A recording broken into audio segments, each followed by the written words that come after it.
மக்களுக்கானவரா இல்ல எல்லாத்தையும் அரசியல் பண்ணுவேன். இது ஒரு நியாயமான காரணம். உங்களால பிடிக்க முடியும். பெஸ்ட் இன்வெஸ்டிகேட்டர் நான் கொண்டு வர. அதனால் முதலமைச்சர் அவர்களும் இதை கவனித்துக் கொண்டிருக்கின்றார் நம்புகின்றேன். அல்லது முதலமைச்சருக்கு நாளைக்கு யாராச்சும் உள்ளூர் கட்சிக்காரங்க சொல்லுவாங்க, அவங்க தலைவர்கள் மூலமாக மக்கள் கோபத்தோடு இருக்கின்றார்கள், கண்டுபிடிக்க முடியவில்லை என்று வருத்தப்படுகின்றார்கள் என்று.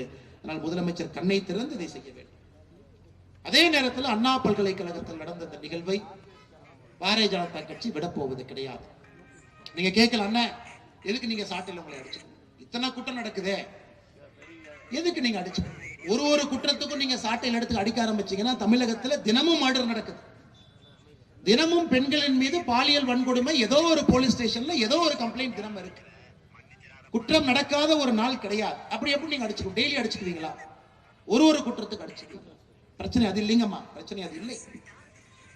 இந்த விஷயத்தை பொறுத்தவரை அரசியல் கட்சிகள் தோற்கலாம், ஆளுகின்ற கட்சி தோற்கலாம், ஆனா ஒரு சிஸ்டம் தோக்கக்கூடாது. ஆனா இந்த விஷயத்துல பாத்தீங்கன்னா சிஸ்டம் தோத்து போச்சு. சிஸ்டம் தோத்து போச்சு. நீங்களும் நானும் ஒரு குழந்தைக்கு உள்ளூர்ல கொடுவாயில சொல்லி வளர்க்கலாம், நல்லா படிக்கணுங்கன்னு அண்ணா யூனிவர்சிட்டியில 199 மார்க் வாங்கி கவுன்சிலிங்ல சீட்டு வாங்கிறோம் சொல்லி வளர்க்கலாம். அந்த குழந்தைக்கு ஆசை காட்டலாம். குழந்தையும் படிச்சு 199 வாங்கி அண்ணா பல்கலைக்கழகத்துக்கு போயிடும். அண்ணா பல்கலைக்கழகத்தினுடைய வாசல் வரைக்கும் தாங்க சாமானிய மனிதனுக்கு அனுமதி. அண்ணா பல்கலைக்கழகத்துக்குள்ளேயே அது நடக்குதுன்னா சிஸ்டம் தோத்து போச்சு. அந்த பாப்பா நடந்து போலீங்க. அந்த பாப்பா நைட்டு 12 மணிக்கு ரோட்ல லைட் ஆனதுக்கு லைட் ஆஃப் பண்ணதுக்கு அப்புறம் பொது இடத்துல நடந்து போல.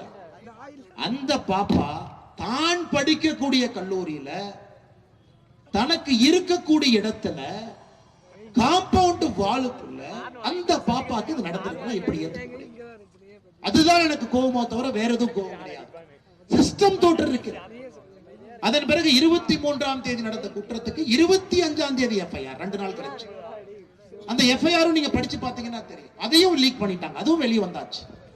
அதிலே அந்த பாப்பாவோட பேரு, அவங்க அப்பா பேரு, எந்த வீதி, எந்த ஊரு, அவங்க அப்பாவோட மொபைல் நம்பர் எல்லாம் வெளியே வந்தாச்சு. அதற்கு